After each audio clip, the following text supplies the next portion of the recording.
Good morning students. आज हम लोग समझने वाले हैं कि कट ऑफ क्या होता है, कट ऑफ मार्क्स क्या होता है। ठीक है, तो cut off means the minimum marks you must get to pass और क्वालिफाई इन एन एग्जाम और सिलेक्शन प्रोसेस। मतलब ये है कि कट ऑफ मतलब कट ऑफ मार्क्स क्या है।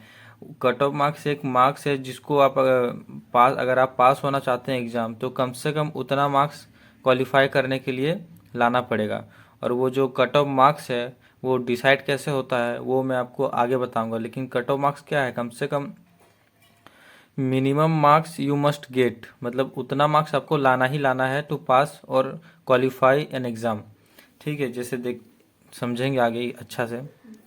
जैसे if your marks are equal to और more than the cut off you are selected. मतलब क्या है कि अगर आपका मार्क्स कट ऑफ मार्क्स से इक्वल है, ठीक है, और अगर उससे ज़्यादा है तो आप सेलेक्टेड हैं। ठीक है, if your marks are less than the cut off you are not selected. अगर कट ऑफ मार्क्स से आपका मार्क्स कम है तो आप सेलेक्टेड नहीं है।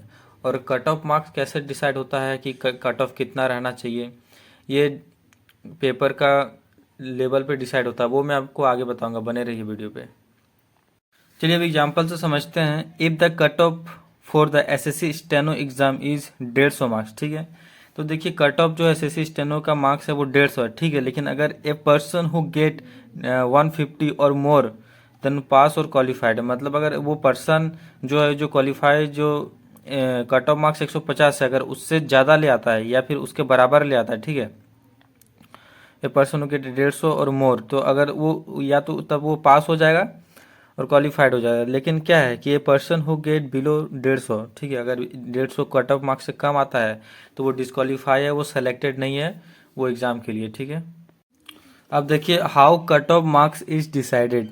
कट ऑफ मार्क्स कैसे डिसाइड होता है। ठीक है, तो cut off marks are decided by the exam authority like SSC, UPSC etcetera based on a few important things. ठीक है, जो डिसाइड होता है कट ऑफ मार्क्स वो अथॉरिटी के द्वारा होता है, एसएससी यूपीएससी और जो भी अथॉरिटी कंडक्ट करवाती है उसके द्वारा होता है। तो वो किस बेसिस पे कट ऑफ मार्क्स डिसाइड करती है, तो देखिए ये सब फ्यू इम्पोर्टेंट थिंग्स जैसे difficulty level of the exam.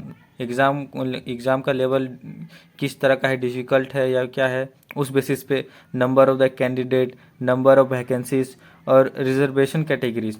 तो हम इन चारों को आराम से समझते हैं कि ये क्या कहना चाह रही है। ठीक है, तो पहला समझते हैं कि difficulty level of the exam. ठीक है, if the exam is hard then fewer people score high marks so the cut off become lower. If the exam is easy then many people score well so the cut off become higher. मतलब अगर exam देखिए high, मतलब क्या है कि अगर exam hard है तो बहुत कम ही आदमी है जो बहुत ज़्यादा मार्क्स ला पाते हैं। ठीक है, तो कट ऑफ मार्क्स बहुत कम हो जाता है। ठीक है, if the exam is easy, अगर एग्ज़ाम पेपर आसान है, then many people score well, so बहुत सारा आदमी अच्छा नंबर लेके आ जाता है, तो cut off marks become higher, तो कट ऑफ मार्क्स बढ़ जाता है। ठीक है, तो बस यही पहला पॉइंट यही है समझने के लिए।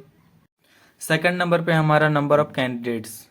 If many students appear for the exam the competition increases and the cut off usually goes higher. मतलब क्या बोल रहा है, अगर बहुत सारे स्टूडेंट अगर एग्ज़ाम में अपियर होते हैं तो कंपटीशन क्या होता है, बढ़ जाता है, जिससे कट ऑफ मार्क्स बढ़ता ही है। ठीक है, तो इसमें क्या होता है कि जैसे देखिए मान लीजिए आप एसएससी स्टेनो का तैयारी कर रहे हैं, इसमें अगर यूपीएससी का बच्चा फॉर्म भरता है, वो लोग का सीएचएसएल का बच्चा फॉर्म भरता है, तो वो लोग बहुत सारा अलग अलग एग्ज़ाम का बच्चा अगर इसमें फॉर्म भरता है तो क्या होता है, कंपटीशन बढ़ जाता है। कंपटीशन बढ़ने के चलते क्या होता है, वो लोग बहुत अच्छा मार्क्स लेके आता है और कट ऑफ मार्क्स बढ़ जाता है।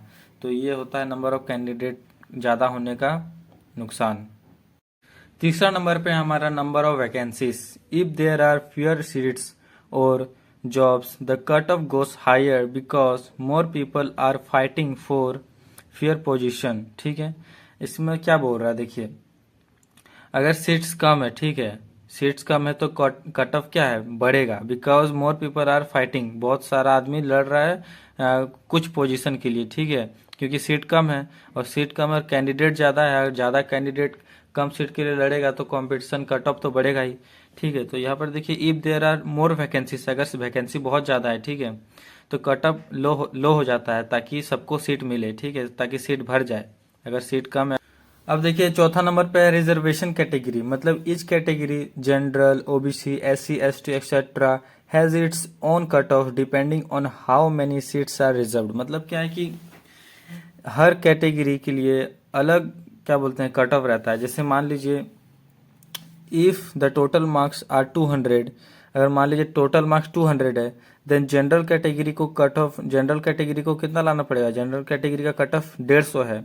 ओबीसी का कितना रहेगा कट ऑफ 140, एससी का 120, एसटी का 110। मतलब क्या है कि सब कैटेगरी के लिए अलग अलग कट ऑफ है, ठीक है। और रिजर्व रहता है इन लोग के लिए सीट। जैसे एसटी का मान लीजिए 110 है, तो मतलब 40 सीट इन लोग का रिजर्व्ड है पहले से। तो जनरल कैटेगरी को थोड़ा ज़्यादा मेहनत करना पड़ता है, क्योंकि वो लोग के लिए कट ऑफ बहुत, मतलब कट ऑफ हाई है, 150 है सबसे ज़्यादा।